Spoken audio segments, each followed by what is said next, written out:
Good morning everyone. Habe ich det Fenster aufgemacht heute Morgen. So through, I think it's 7:30 in the morning. Look guys, ang ganda ng ng sunrise. So beautiful. Bulaklak to guys na galing sa garden ko. Pinatuyo ko siya. Nakaganan siya ng natuyo. Ngayon ginagawa ko siyang bouquet para ilagay ko sa sa base. Ayan, at isprayhan ko siya ng spray net.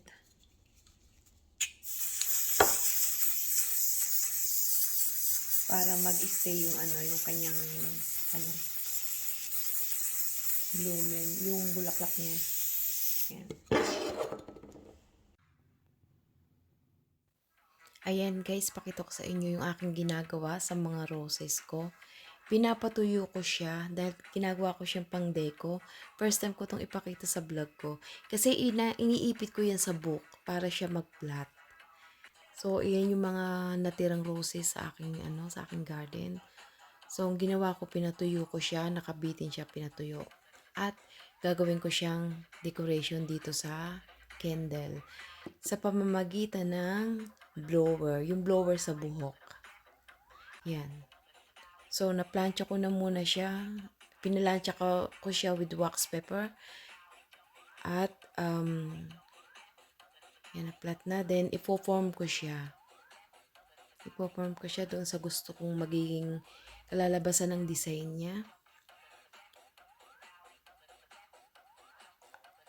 And then, yeah. I-roll ko lang yan ng ganan. So, gagawa muna ng form. At, ayan. I-roll mo lang siya ng ganan. Then, painitin mo siya, yung buong paligid niya. Magme-melt kasi yan dahil kandila siya. So, meron ako ditong isang frame. Ayan, medyo boring. Kaya, naisip ko, lagyan ko na rin ng design ng bulaklak. At ayan ang nilabasan. O, diba? Masyadong girly. At eto guys, nagluto ako ng sotanghon soup kasi nga malamig ang panahon, masarap kumain ng mainit na sabaw. At sa nagtanong sa akin kung ano ulam ko, ito yung kinain ko. Yan, sotanghon. Hot chocolate guys. Habang nakatambay ako sa mga live ninyo, kay kapatid at kay Lods.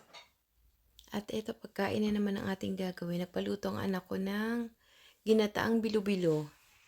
Talagang bilo-bilo lang siya. Yun lang kasi ang kinakain nila, kaya hindi ako naglagay ng ibang halok. Bali, nagdagdag lang ako dito ng banana para sa akin.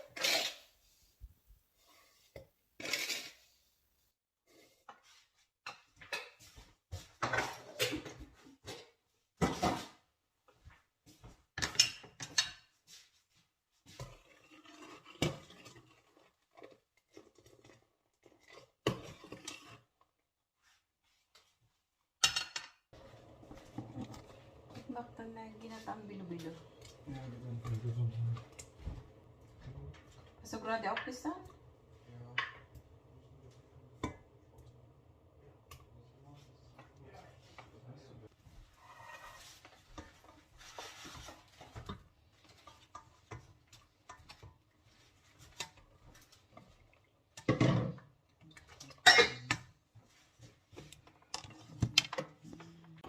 And that's it guys. Ayan na ang aking ginataang bilo-bilo. Masarap kumain ngayon nito sa merienda dahil malamig. At ayan. Yung saging sa akin yun. Kanila yung bilo-bilo. Grabe yung lakas ng hangin. Oh. Panay panay dahon. Madami namang wawalisan. At ayan. Full moon. Ibig sabihin, wala na naman itong tulugan. Ganun din ba kayo? Kapag full moon, hindi makatulog. Kasi dito sa Germany, ganun eh. Normal na dito, kaya ayaw nila ng full moon. Pasok na ako, malamig eh.